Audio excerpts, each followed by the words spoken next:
Hmm.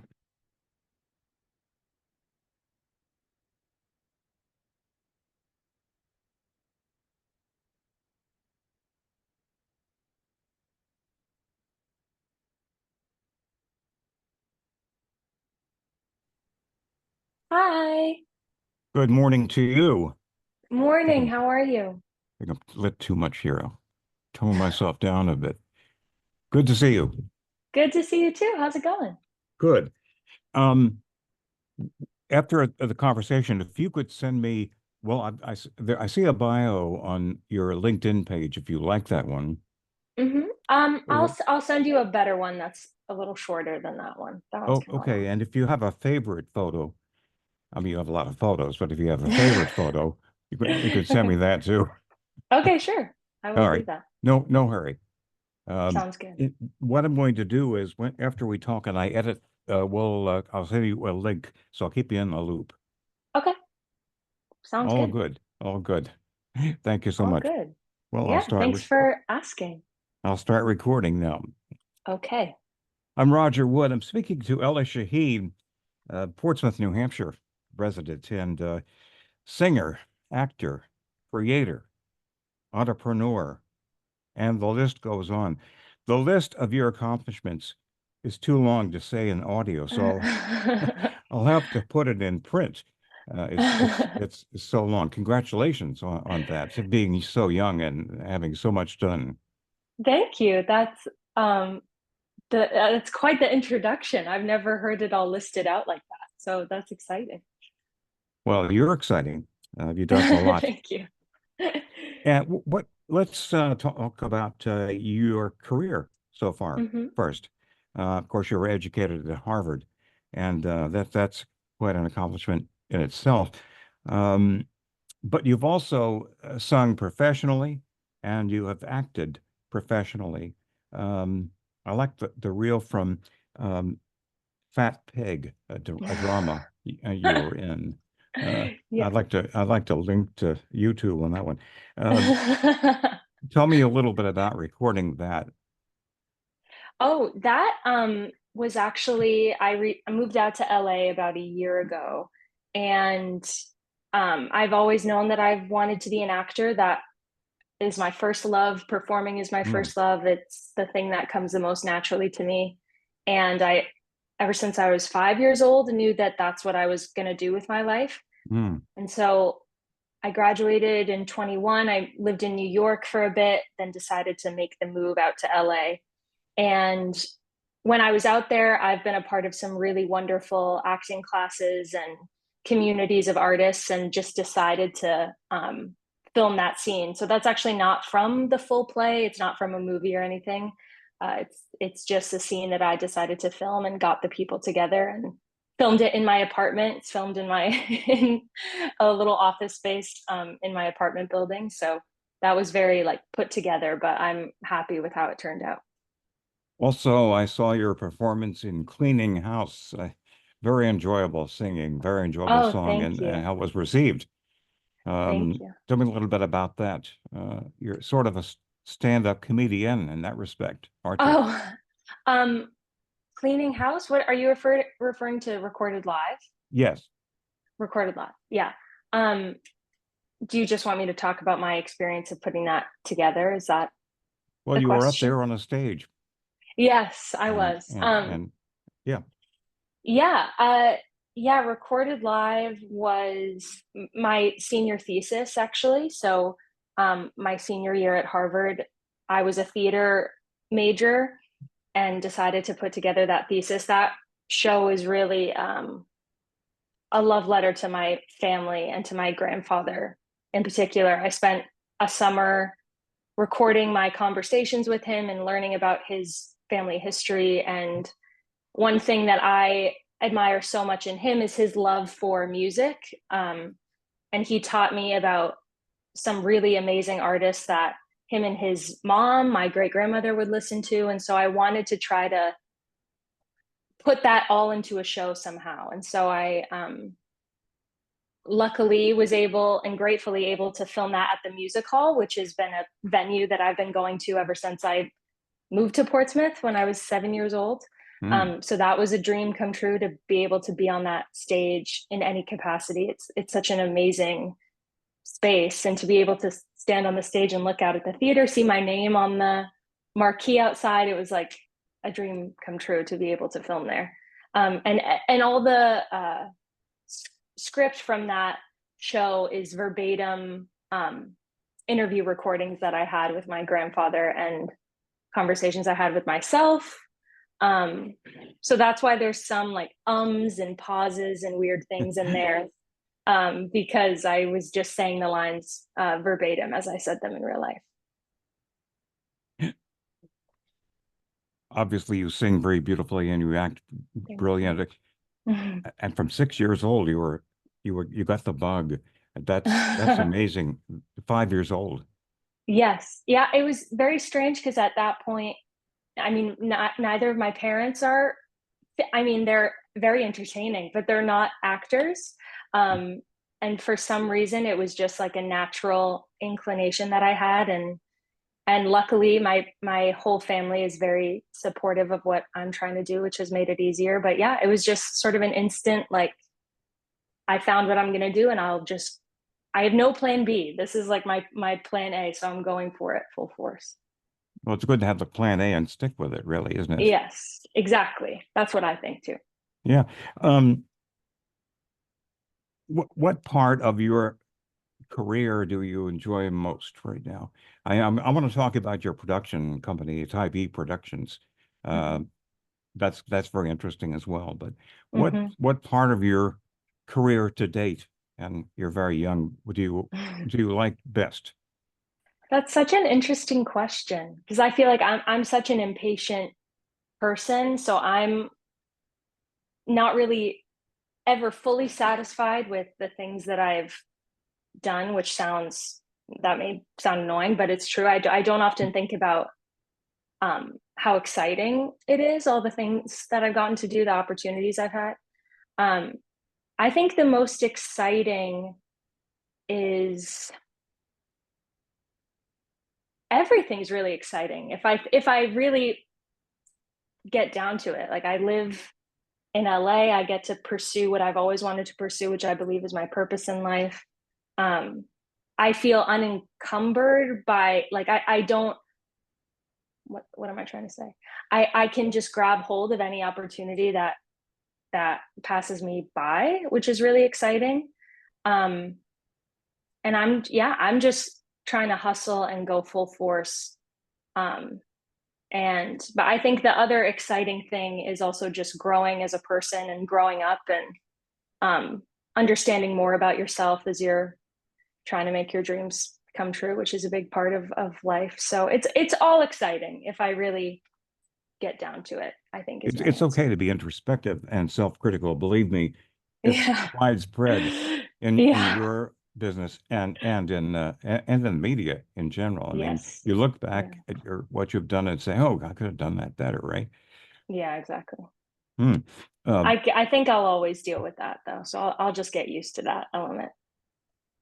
it's a demanding business, Mm-hmm. acting and singing, isn't it? I Mm-hmm. mean, Very it's much not, so. yeah. And you just said hustle. Talk about that.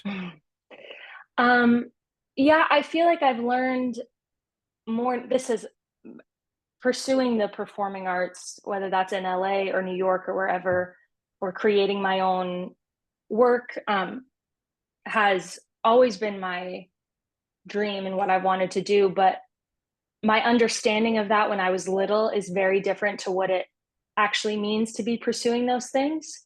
Um, and it is so much harder than I could have ever. I knew it was going to be difficult. So many people told me it was going to be hard, but I said, yeah, whatever, I can do it. Um, and I still know I can do it. It's just so difficult. And I think I've learned more and more that it rarely has to do with how much talent you have, and more so has to do with your persistence and perseverance through it all. Um, and just keep going no matter what people tell you.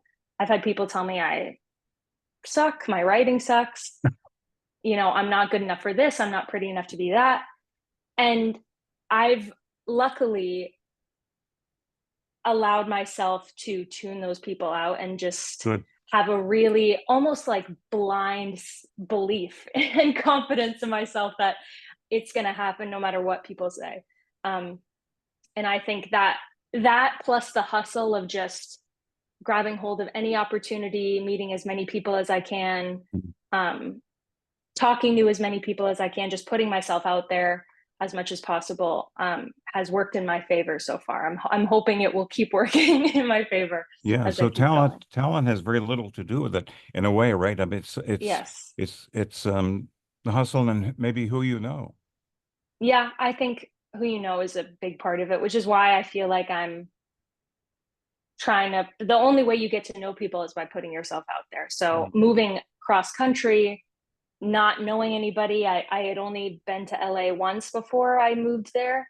Um, and having to just forget about embarrassment or awkwardness and just throw myself into any conversation.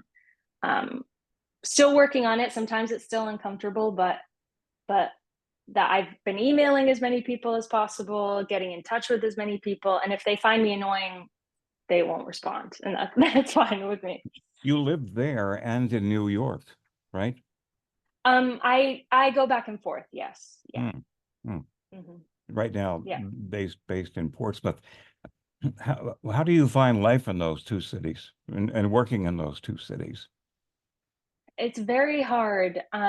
I luckily have a great group of friends and community in New York. A lot of them from college who are my closest friends. So that's made living there a little bit easier. LA was a bigger adjustment. Like I said, 6 hours by plane away from my family and most of my friends. I didn't really know that many people out there. Um, and it's a very different energy, extremely different than New York. It's more spread out. Um, people people operate a little differently than New York.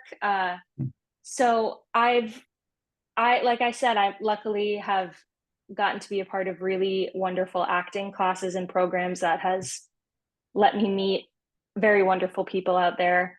Um, and my family does visit quite often, so luckily I get to see them every once in a while. But it's very hard, and I think the community will grow and become fuller with time. I've only been there a year, so I'm trying to cut myself some slack You in that should. regard. You should. Yeah, yeah, yeah.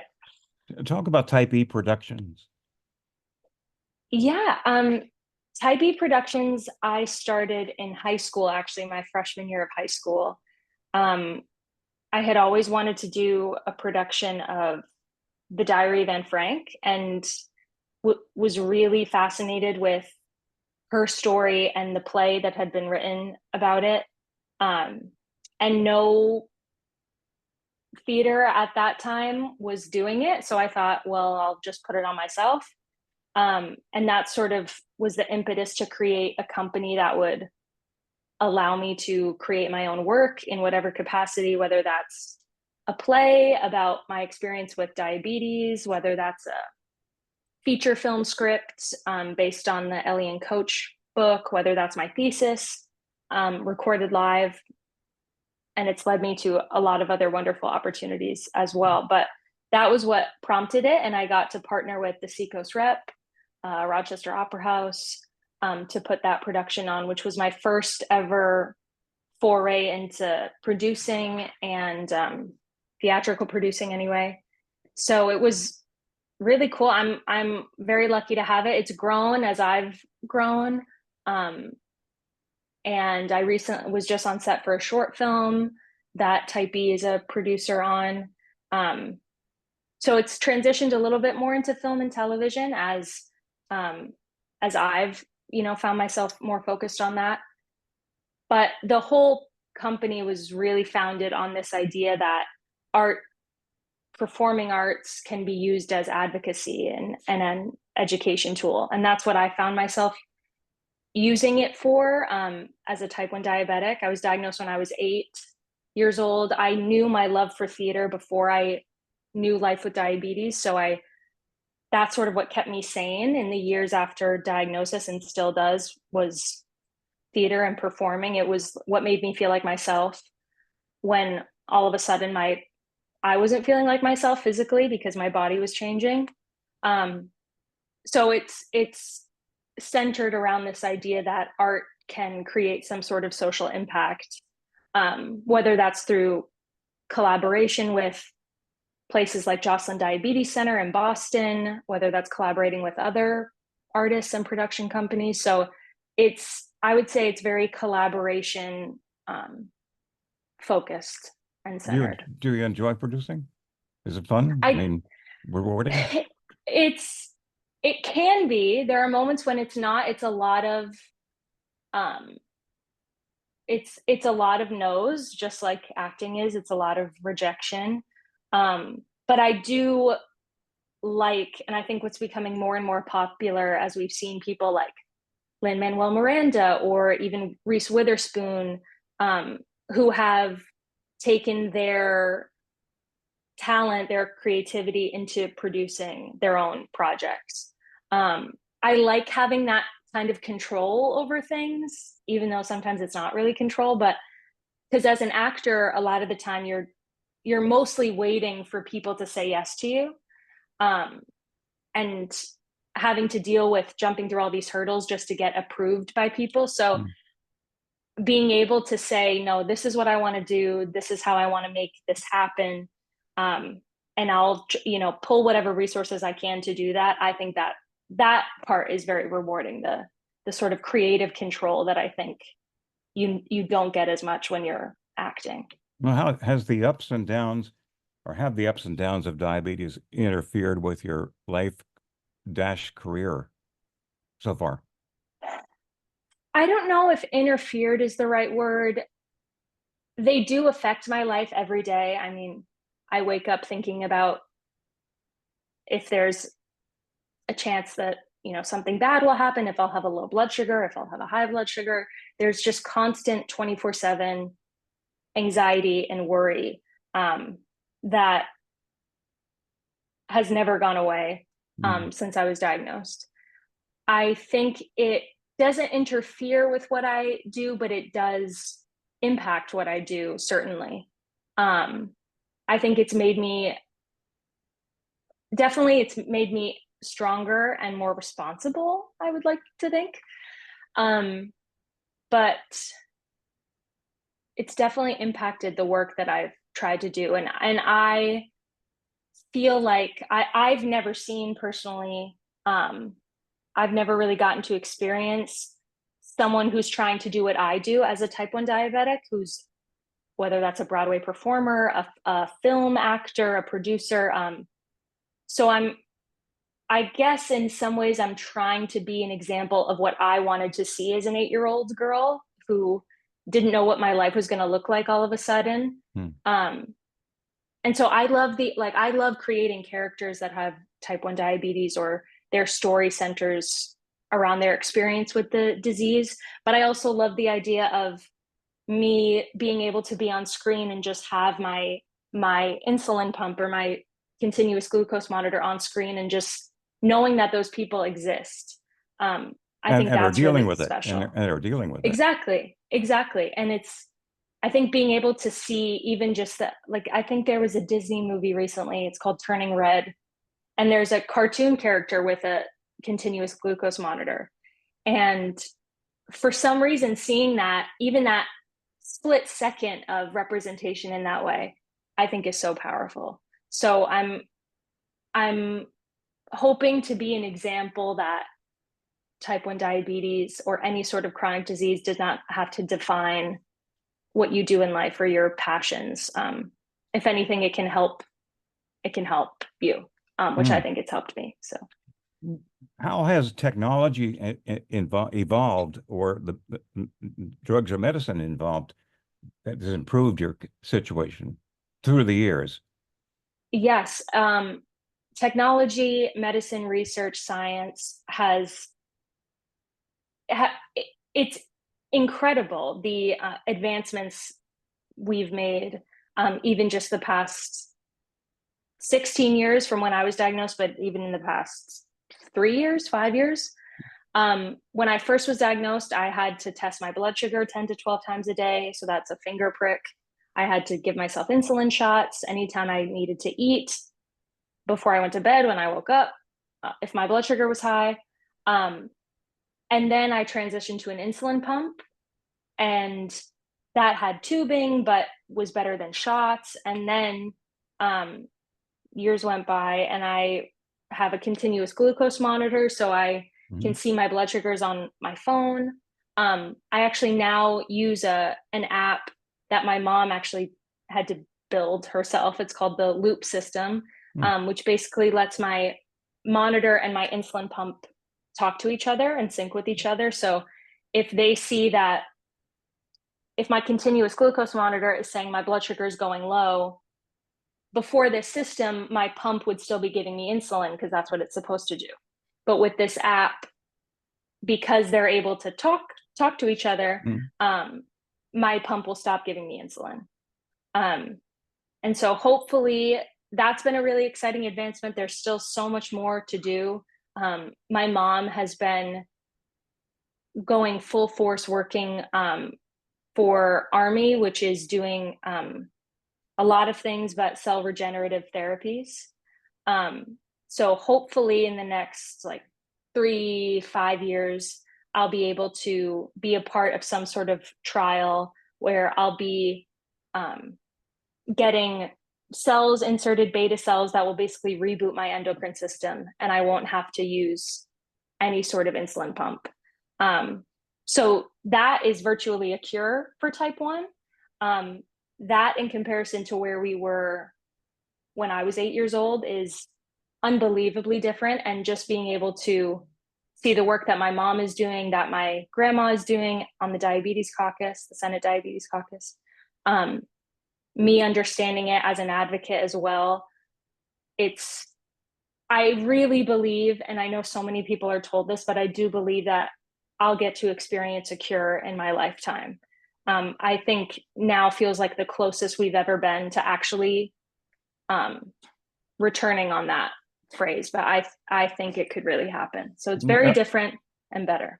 Ellie, we'll get to that because you've been in Washington recently, but I want to talk about what you just talked about, and that's the synergy between the monitor and the insulin pump. Mhm. Does it make you feel better on a daily basis? It does. I think it's hard because I think the no matter what the technology is, the emotional and mental impact that type 1 has on me um, never goes away. Uh, just the constant anxiety and worry around it. I think I'll always have that until I'm cured, hopefully. Mhm. But just the synergy between the two pieces of technology has given me and my mom, I think especially, a lot more peace of mind. Um, Especially now that I'm living by myself. I live across the country with the time difference.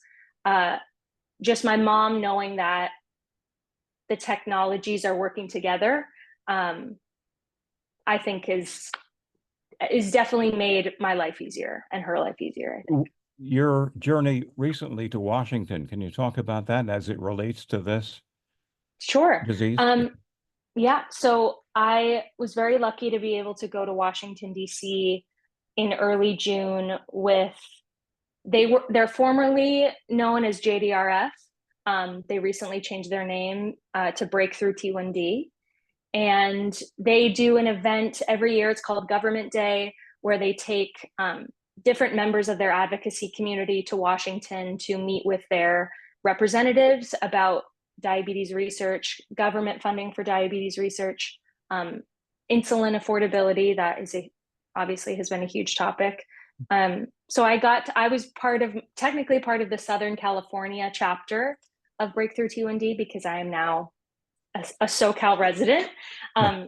So I got to meet with some of my Congress people and senators from the state, which was really exciting, and just talk to them about the importance of the special diabetes program, um, which allows for government funding to diabetes research and technology. It's the reason why I have a loop system, the special diabetes program.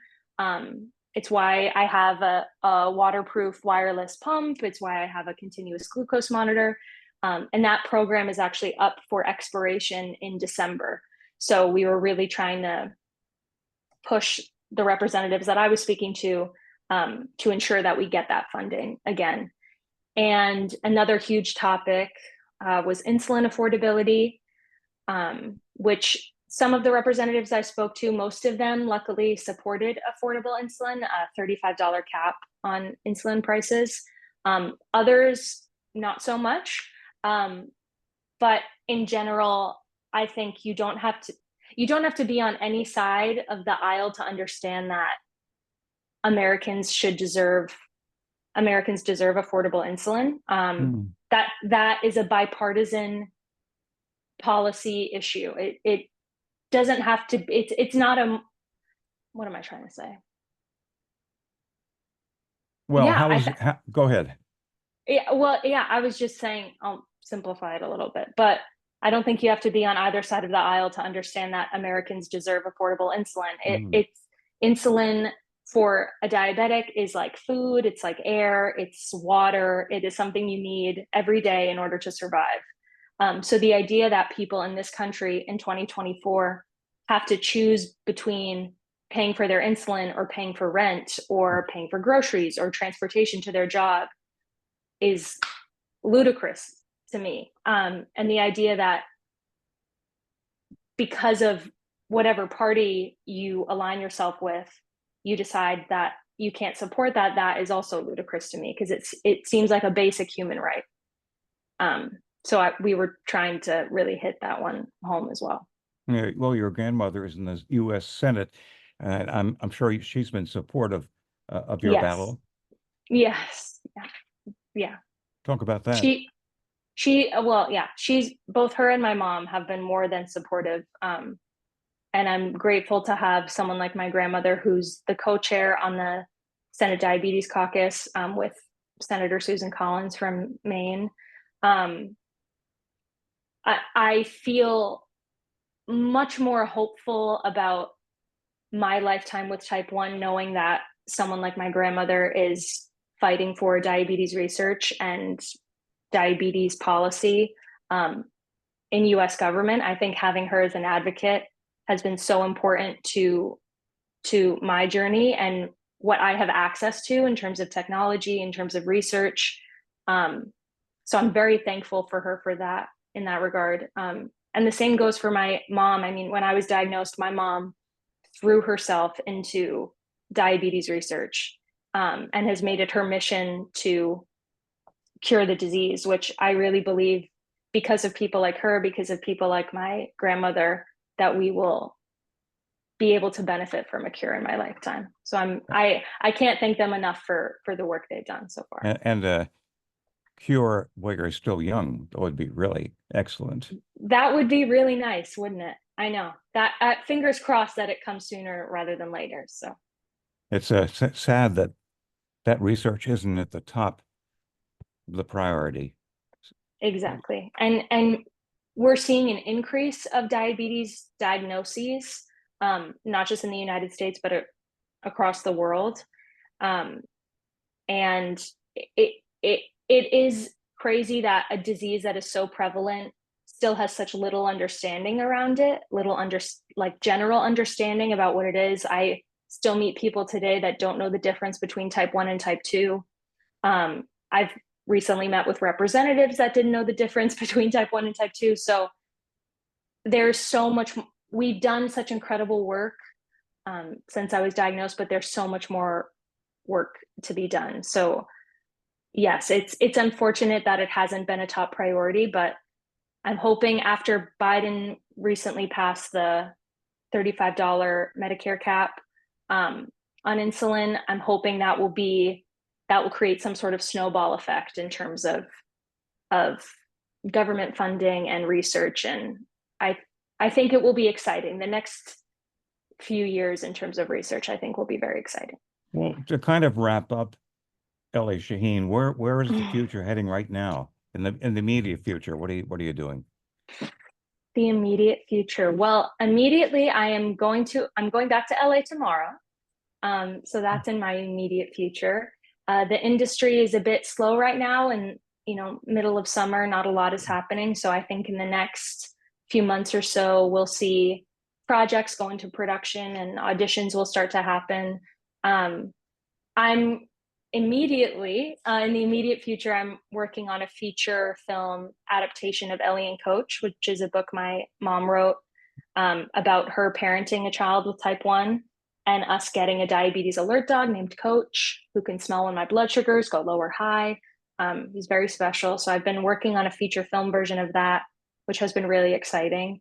And working on a musical. Just wrapped up a short film this past week in Newburyport. So I'm trying to keep trying to keep myself busy, making things happen. It's hard in the summer, isn't it? Yes, it's very Everything's slow in difficult. the summer. Everybody's Everything's out. slow. Yeah, everyone's out to lunch. Well, But and it, uh, yes, you're yeah. not, obviously. No, rarely. But yeah, just trying to be patient with myself, be patient with the universe, and keep working hard. That's all I can do. So. Excellent interview, of course. Maybe before you leave, you can get me that stuff, or even after you leave for Oh LA. yeah, I'll do it right now, right after we hang up. Well, that's great. Okay. Yeah, All right. Well, the next time we talk, you'll have made even more progress, I'm sure. that's fingers crossed. That's the goal. Thank you so much. Talk Thank soon. you so much. Thank you. Bye.